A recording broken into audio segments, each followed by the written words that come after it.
Hey guys, welcome back to the channel, STA Farms.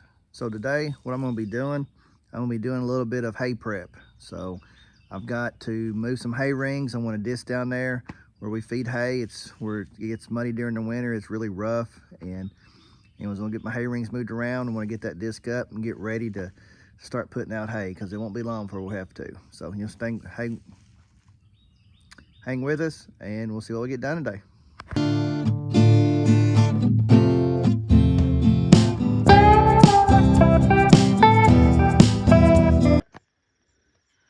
All right guys, let me show you what we got here. So how we feed hay in the winter is we set our hay rings up. That's obviously some hay left over from last year, but the fence is down right now, but we'll be putting it back up.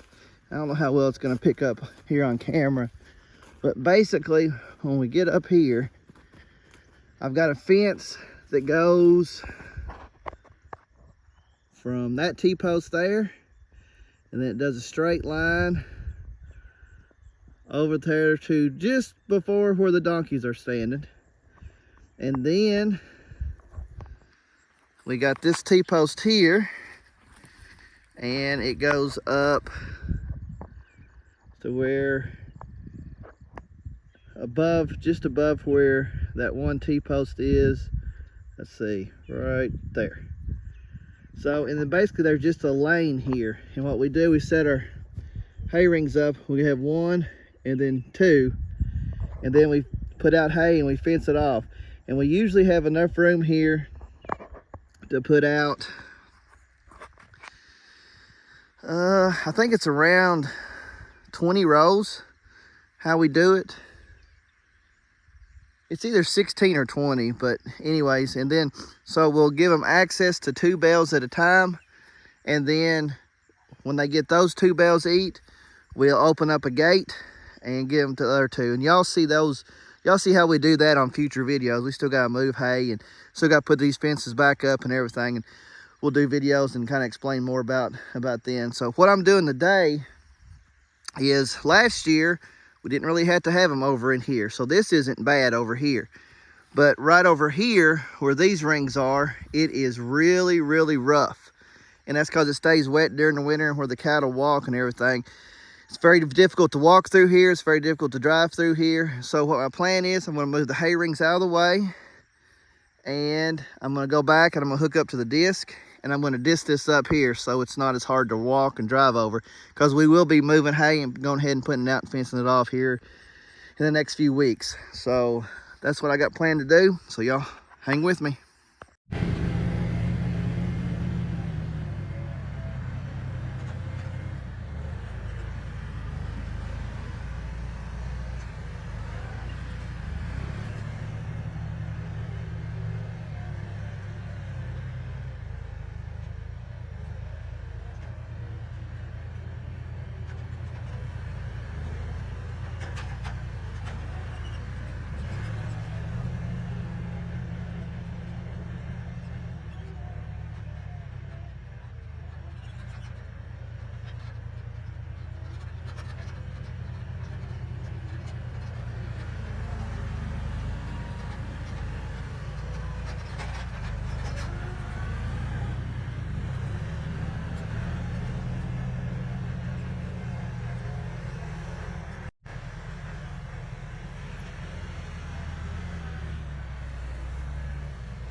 All right guys, so as you can see, I got the hay rings moved. I got this old hay kind of spread out. It just helped get rid of it. By the time we start feeding hay, he'll break it down. The cattle, they'll kind of waller it down and everything. So now I'm gonna head back and get the disc, and then I'll bring you back when I get back with it.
Alright guys, so I got the disking done. I went over it twice.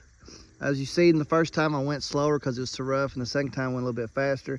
Now my goal is not to get this worked up to where it's like a garden or anything like that.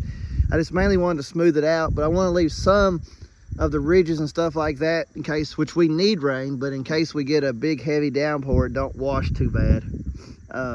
Now I could go back through here and I could sow this in like a cover crop wheat or an annual rye or something like that, and it might come up in time to give them a little bit of picking, but honestly no more than what it would amount to with this area here. Since I don't have the seed, it's not worth going out and buying the grass seed to do it. Plus how dry we are, and they don't really have any rain for us in the next week, at least the next week forecast. So I'm not going to worry about that. But my next step will be, and it'll be in a future video, so if you're not subscribed, be sure you subscribe so you can see how we do that. But my next step was going to be to putting the electric fence back up through here, and then start getting our hay out. Because what we do whenever I move hay, I don't have any hay over here. I cut it over at my parents' house and we haul it over here. And but what we do is I go ahead and I put it out as many bales in this area that I can, and then we fence it off. So then all I have to do during the winter is move the hay rings. Now that don't last the whole winter. We usually have to start back and work our way backwards as well, but we'll see how it goes. So I'm gonna get these hay rings placed in the general area where I'm gonna need them whenever I start moving hay over here, and then that'll have this done until we're ready to actually start moving hay.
right, guys, that's got them moved.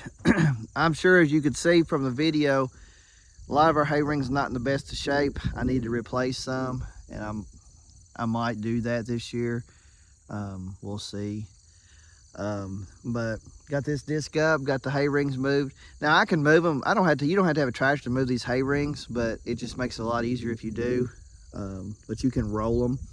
Now that one, I don't know how well it shows up, but that last one that I moved, it's kind of oblong. I've been it some years ago. But anyways, so we got this here. Guys, listen, I really appreciate y'all watching. Be sure, if you're not subscribed, that you subscribe, hit that like button, and because there'll be more videos to follow with how we do our hay and all that. So thanks, guys, for watching, and I'll catch you on the next one. See ya.